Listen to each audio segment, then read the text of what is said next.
El precio del estatus. Compré un auto y perdí todo mi patrimonio. Imagínate esto.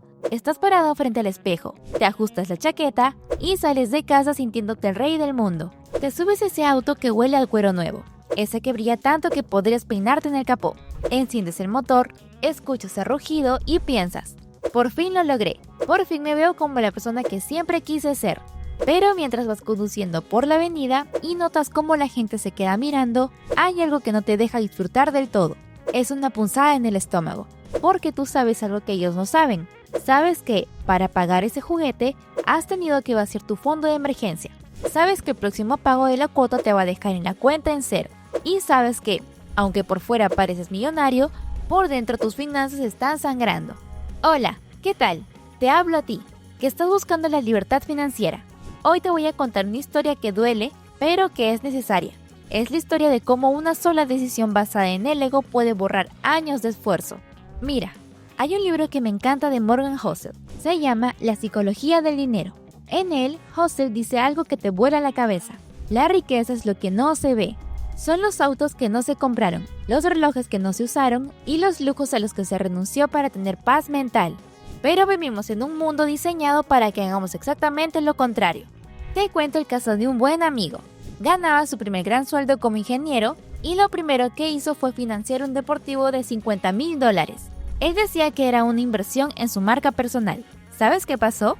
A los 6 meses, la empresa hizo recortes. Él se quedó sin trabajo, pero la deuda del auto seguía ahí, intacta, devorando sus ahorros día tras día hasta dejarlo literalmente en la calle. En este video no quiero juzgarte, quiero despertarte. Vamos a analizar por qué estamos programados para comprar estatus y cómo esa trampa está destruyendo tu patrimonio sin que te des cuenta. Quédate hasta el final porque los números que te voy a mostrar te van a hacer mirar tu cuenta bancaria de una forma totalmente distinta. Empecemos.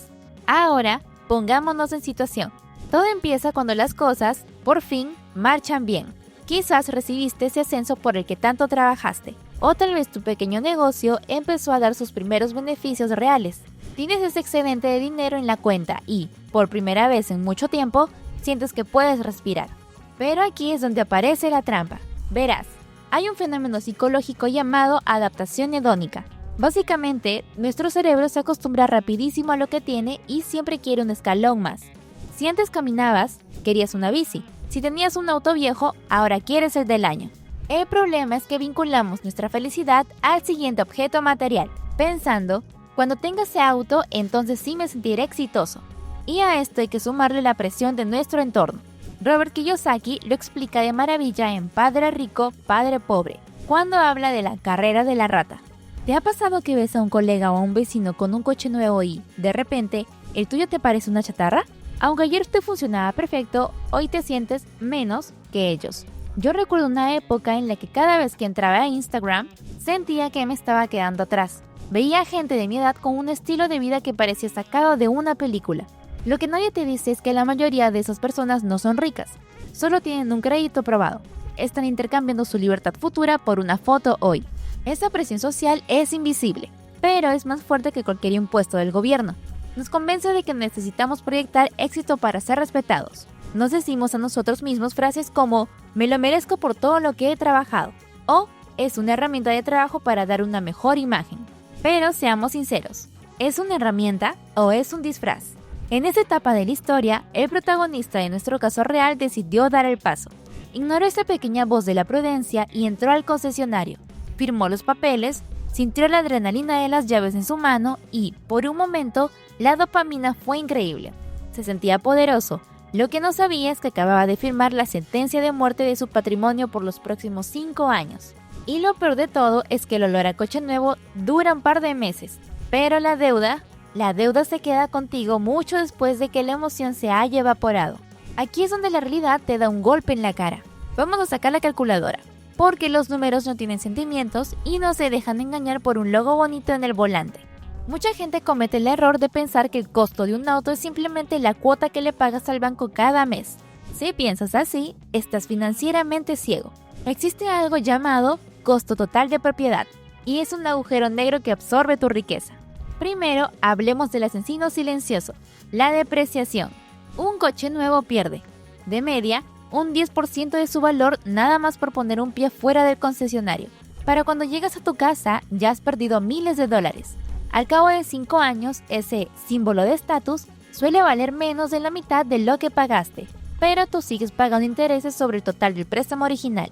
Estás pagando por algo que cada día vale menos. Es el peor negocio del mundo. A eso súmale el seguro, que para un auto de gama alta es una fortuna.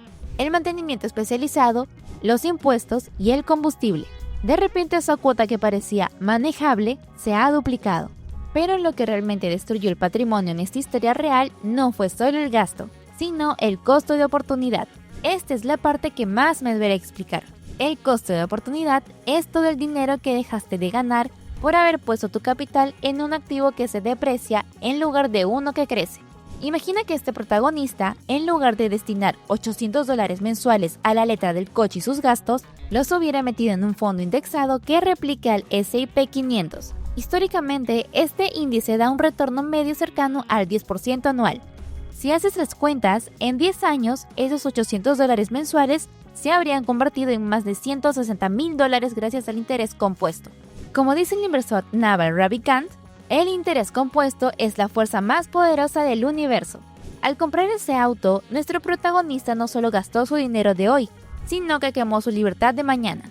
Tiró a la basura $160,000 de su yo del futuro solo para que la gente en el semáforo pensara que le iba bien. El problema real surge cuando los números dejan de cuadrar.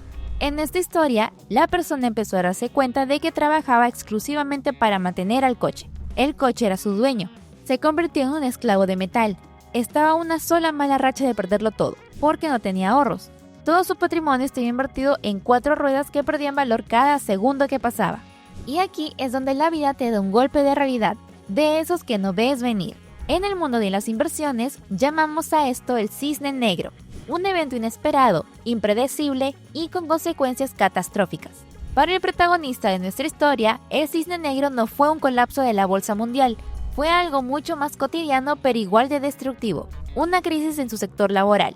De la noche a la mañana, sus ingresos cayeron un 40%.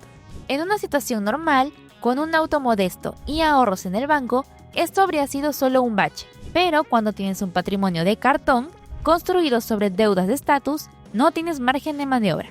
La presión financiera se volvió asfixiante.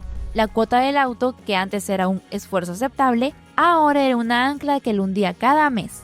Intentó vender el coche para salir del problema, y ahí fue cuando descubrió la cara más amarga de la depreciación. ¿Recuerdas que te dije que el auto pierde valor cada día? Bueno, cuando fue a pedir precio, se dio cuenta de que lo que le ofrecían por el vehículo ni siquiera cubría lo que todavía le debía al banco. Se encontraba en lo que llamamos equity negativo. Básicamente debía dinero por algo que ya no quería y que no podía mantener. La desesperación te hace tomar malas decisiones.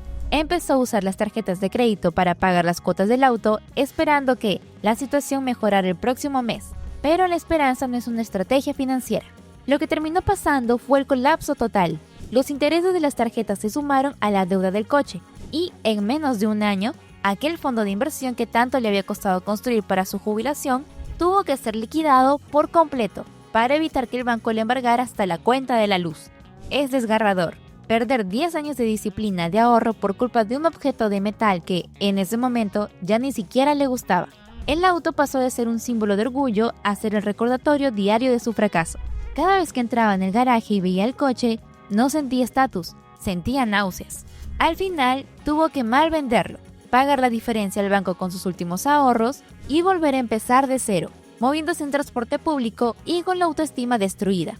Había cambiado su libertad, su tiempo y su futuro por el simple placer de parecer exitoso durante un par de meses. Ahora que hemos visto el naufragio, es el momento de entender por qué ocurrió para que tú no cometas el mismo error. Hay una frase de Thomas Stanley, el autor de El millonario de al lado, que resume esto a la perfección. Muchos de los que viven en casas grandes y conducen coches caros no son, en realidad, ricos. De hecho, muchos ni siquiera tienen un patrimonio neto positivo. Aquí está la gran lección. Tienes que aprender a diferenciar entre la riqueza y el estatus. El estatus es un juego de comparación, es relativo. Se trata de cómo te ves frente a los demás. El problema del estatus es que es un pozo sin fondo. Siempre habrá alguien con un auto más rápido, un reloj más caro o una casa más grande. Si juegas a ese juego, estás condenado a perder, porque siempre estarás gastando tu dinero para impresionar a gente que, sinceramente, está demasiado ocupada pensando en sus propios problemas como para que les importes tú. La riqueza, en cambio, es libertad. Son los activos que tienes y que trabajan para ti mientras duermes. Es tener un fondo de emergencia que te permita dormir tranquilo si te quedas sin trabajo. Es tener inversiones que te paguen tus gastos básicos. La riqueza es lo que no se ve y por eso es tan difícil de construir en la era de las redes sociales, donde lo que no se muestra parece que no existe. Hay una regla muy sencilla que quiero que grabes a fuego en tu mente para cuando sientas la tentación de un gran lujo. Si no puedes comprarlo 2 veces al contado, no te lo puedes permitir. Si tienes que financiar un juguete para aparentar, ese objeto no te pertenece a ti, tú le perteneces a él. Y aquí viene el secreto de los verdaderos millonarios. Ellos compran activos primero y dejan que los beneficios de esos activos paguen sus lujos después. No usan su capital principal, usan los intereses. Si quieres ese coche de $50,000, no lo compres con tus ahorros. Invierte esos $50,000 y cuando esa inversión te esté dando los beneficios suficientes para pagar la cuota, entonces y solo entonces, date el gusto. Al final del día, el mejor estatus que existe no es que te miren por la calle. El mejor estatus es la paz mental de saber que, pase lo que pase con la economía, tú y tu familia están cubiertos. Eso es ser rico de verdad. Llegamos al final de esta historia. Y si algo quiero que te lleves hoy, es que no hay nada de malo en querer cosas bonitas. El problema es el orden en el que las consigues. No sacrifiques tu libertad por una apariencia que, a la larga, solo te va a traer ansiedad. Como hemos visto hoy, el precio del estatus no se mide en dólares, se mide en tiempo de vida y en oportunidades perdidas. El protagonista de nuestra historia tuvo que aprenderlo de la forma más dura, pero tú tienes la oportunidad de aprender de sus errores sin tener que pasar por ese dolor. Ahora dime una cosa, y quiero que seas muy sincero contigo mismo. ¿Alguna vez has comprado algo que no necesitabas solo para impresionar a alguien o por sentir que ya te tocaba subir de nivel? Cuéntame tu experiencia en los comentarios. Me encanta leer estas historias porque nos ayudan a todos a darnos cuenta de que no estamos solos en esta lucha contra el ego y el consumo. Si te ha gustado este video y crees que este mensaje puede salvar el bolsillo de algún amigo o familiar, compártelo. A veces, un video de 10 minutos puede evitar una deuda de 10 años. Y por supuesto, suscríbete y dale a la campanita si quieres seguir aprendiendo a dominar tu dinero en lugar de que el dinero te domine a ti. Si estás listo para empezar a construir riqueza real de la que no se ve, pero que te hace libre, te dejo por aquí este otro video para comenzar tu verdadero camino al éxito. Nos vemos en el próximo video. Acuérdate, invierte en ti antes que en tu apariencia.